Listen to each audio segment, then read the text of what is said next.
Oke, assalamualaikum warahmatullahi wabarakatuh.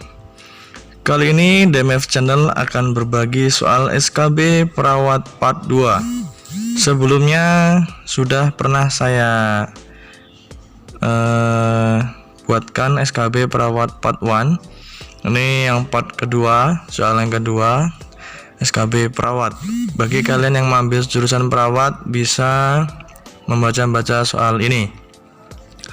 Langsung saja saya baca soal yang pertama.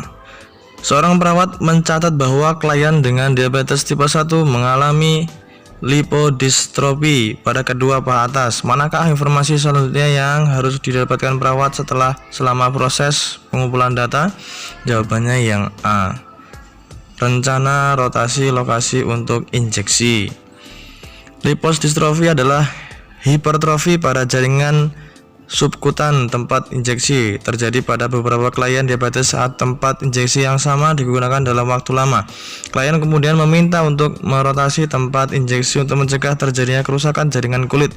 Persiapan tempat aspirasi dan sudut penyuntikan insulin tidak menyebabkan kerusakan jaringan.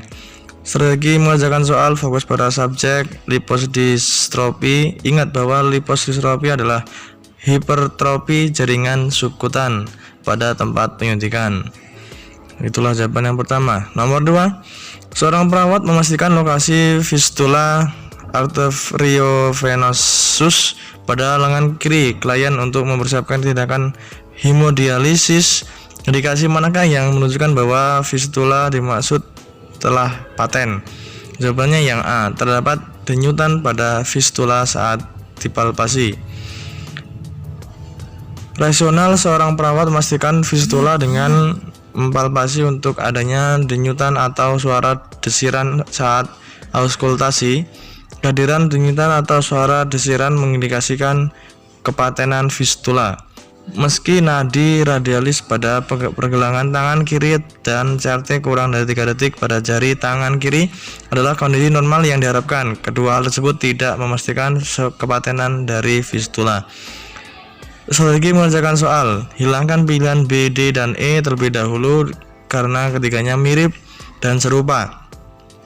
Dan mengukur kecukupan sirkulasi pada area distal ekstremitas, bukan memastikan fistula. Dari sisi pilihan yang ada, fokus pada subjek dan perhatikan kata ketiadaan dalam pilihan C untuk mengarahkan pada pilihan yang benar. Nomor 3. Seorang klien dengan diabetes mellitus tipe 1 memanggil perawat untuk melaporkan terjadinya episode hipoglikemia berulang. Manakah dari pernyataan klien yang mengindikasikan pemahaman yang benar mengenai insulin, humulin, N, dan latihan fisik? Jawabannya yang D. Saya tidak harus latihan fisik pada siang hari. Rasional, reaksi hipoglikemi dapat terjadi sebagai respon terhadap peningkatan latihan fisik. Klien harusnya menghindari latihan fisik selama waktu puncak insulin humulin N pada 12-24 jam.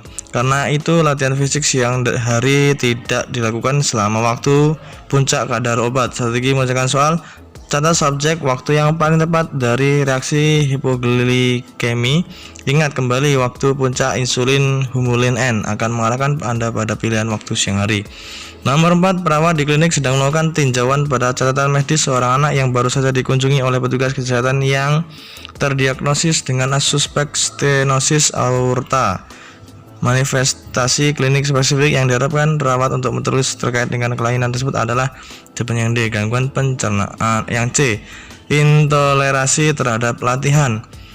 Rasional, stenosis adalah penyempitan atau struktur dari katup aorta menyebabkan hambatan aliran darah ke ventrikel kiri, menurunkan cardiac output, hipertrofi ventrikel kiri, dan tahanan vaskular paru. Anak dengan stenosis aorta menunjukkan tanda-tanda intoleransi terhadap latihan, nyeri dada, dan pusing saat berdiri dalam jangka waktu yang lama. Pucat mungkin ada, namun tidak spesifik untuk kelainan ini saja. Kesulitan bernapas mungkin terjadi pada anak, namun tidak spesifik mengindikasikan suatu stenosis aorta. Pilihan B dan D tidak terkait kelainan ini. Strategi mengerjakan soal fokus pada subjek karakteristik dari stenosis aorta. Pilihan B dan D dapat diabaikan terlebih dahulu karena pilihan tersebut tidak terkait dengan pelayanan yang dimaksud. Dari pilihan yang tersisa, perhatikan kata spesifik pada soal yang akan mengarahkan Anda pada jawaban yang benar. Review stenosis aorta, kompetensi asuhan dan manajemen asuhan keperawatan, domain pengetahuan prosedur, keilmuan anak, proses keperawatan, pengkajian, upaya kesehatan kuratif, kebutuhan dasar oksigenasi, sistem tubuh, jantung, pembuluh darah, dan sistem limfatik. Daftar pustaka Hockenberry Walson 2011 1369. Nomor 5. Klien baru saja mulai terapi pancrealipes pancrean MT. Perawat mengevaluasi bahwa pengobatan telah berfungsi optimal jika terdapat gambaran informasi yang mana di bawah ini. Jawabannya yang C, reduksi stetorea.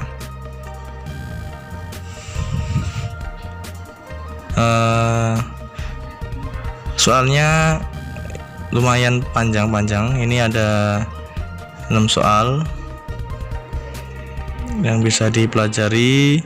Semoga soal ini bermanfaat. Insya Allah video selanjutnya akan kembali membahas tentang kesehatan, soal-soal kesehatan atau soal-soal perawat akan saya kupas tuntas. Jangan lupa like, comment, subscribe, dan bunyikan lonceng agar ketika video saya diupdate akan masuk ke notifikasi YouTube Anda. Terima kasih.